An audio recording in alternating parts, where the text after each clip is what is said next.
Hi guys, let's read another book. The Three Little Wolves and the Big Bad Pig by Eugene Trevisis and Helen Oxenbury.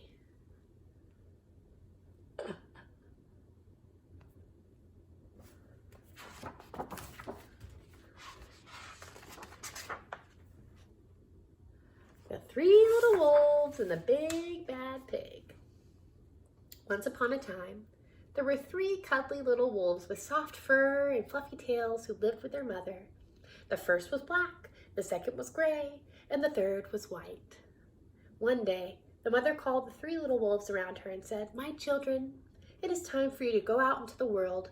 Go and build a house for yourselves, but beware of the big bad pig."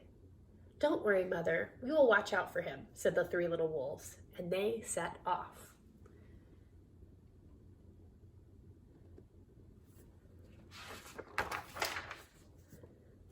Soon, they met a kangaroo who was pushing a wheelbarrow full of red and yellow bricks. "Please, will you give us some of your bricks?" asked the three little wolves. "Certainly," said the kangaroo, and she gave them lots of red and yellow bricks. So the three little wolves built themselves a house of bricks. Here's the kangaroo. There's them building.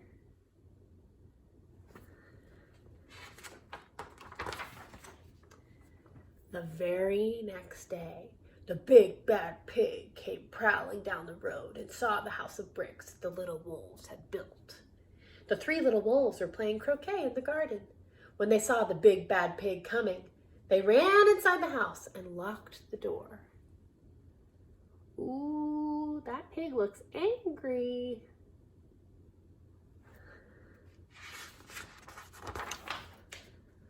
The pig knocked on the door and grunted, little wolves, let me come in." "No, no, no," said the three little wolves. "By the hair on our chinny chin chins, we will not let you in, not for all the tea leaves in our china teapot." "Then I'll huff, and I'll puff, and I'll blow your house down," said the pig. So he huffed, and he puffed, and he puffed, and he huffed, but the house didn't fall down.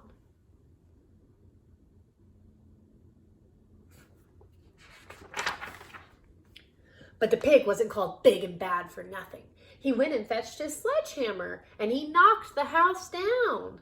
The three little wolves only just managed to escape before the bricks crumbled, and they were very frightened indeed. "Oh my gosh, that is a mean piggy."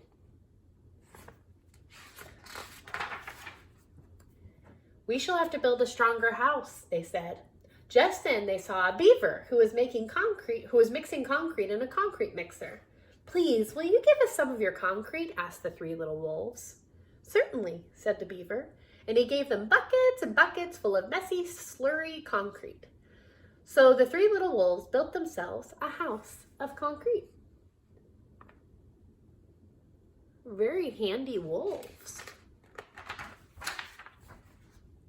No sooner had they finished than the big bad pig came prowling down the road and saw the house of concrete that the little wolves had built. They were playing battledore and shuttlecock in the garden when they saw the big bad pig coming. They ran inside their house and shut the door. The pig rang the bell and said, "Little frightened wolves, let me come in." "No, no, no," said the three little wolves. "By the hair on our chinny chin chins, we will not let you in, not for all the tea leaves in our china teapot." "Then I'll huff, and I'll puff, and I'll blow your house down," said the pig. So he huffed, and he puffed, and he puffed, and he huffed, but the house didn't fall down.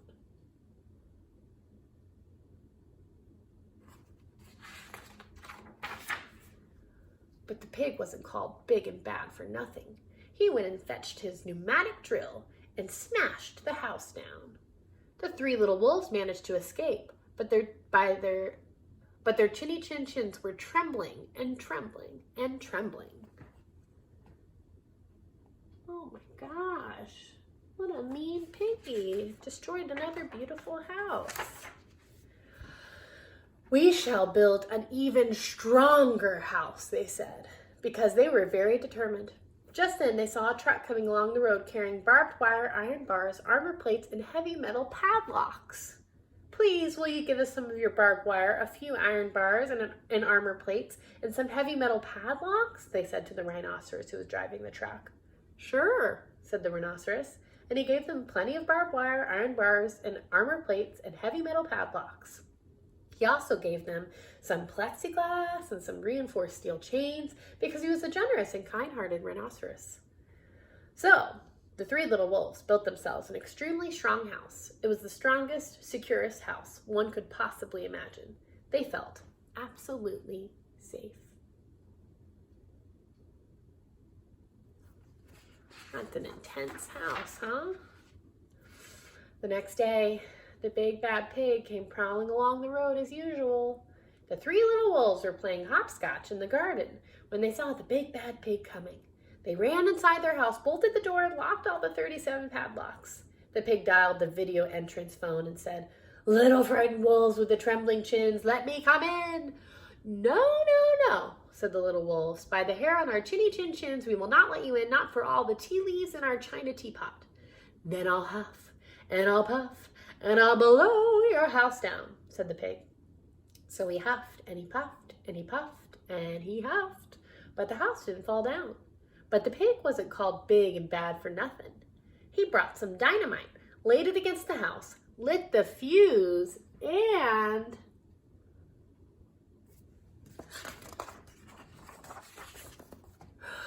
the house blew up. Ah! Awful pig! The three little wolves just managed to escape with their fluffy tails scorched. There's the pig. There's what used to be the house, and there's the three little wolves. Oh my gosh. Something must be wrong with our building materials, they said. We have to try something different. But what? At that moment, they saw a flamingo coming along, pushing a wheelbarrow full of flowers. "Please, will you give us some flowers?" asked the little wolves. "With pleasure," said the flamingo, and he gave them lots of flowers. So the three little wolves built themselves a house of flowers. Look how beautiful.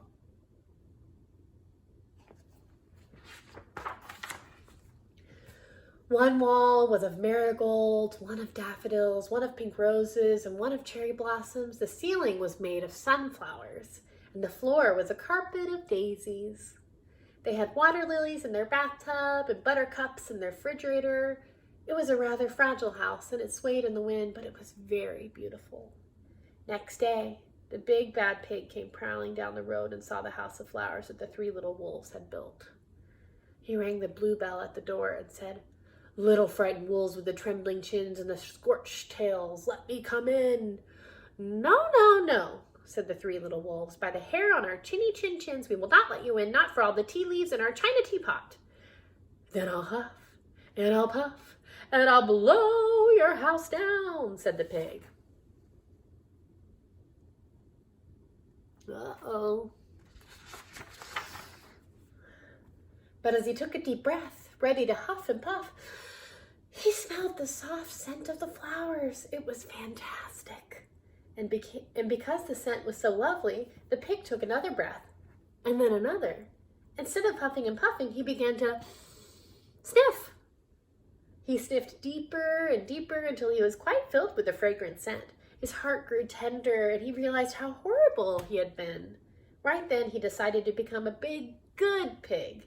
He started to sing and to dance the tarantula. Oh, I don't know the tarantula dance. Look how happy he is.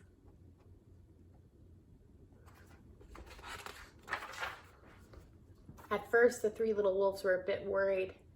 It might be a trick. But soon they realized that the pig had truly changed. So they came running out of the house. They started playing games with him.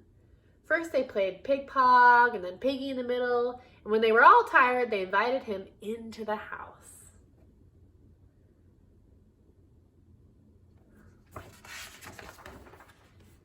They offered him tea and strawberries and wolfberries and asked him to stay with them as long as he wanted.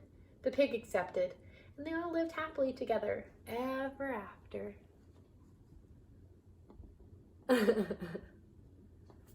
The end. The Three Little Wolves and the Big Bad Pig by Eugene Trevisis and Helen Oxenberry. That's a silly one. A nice comparison to the Three Little Pigs, huh? Bye, guys.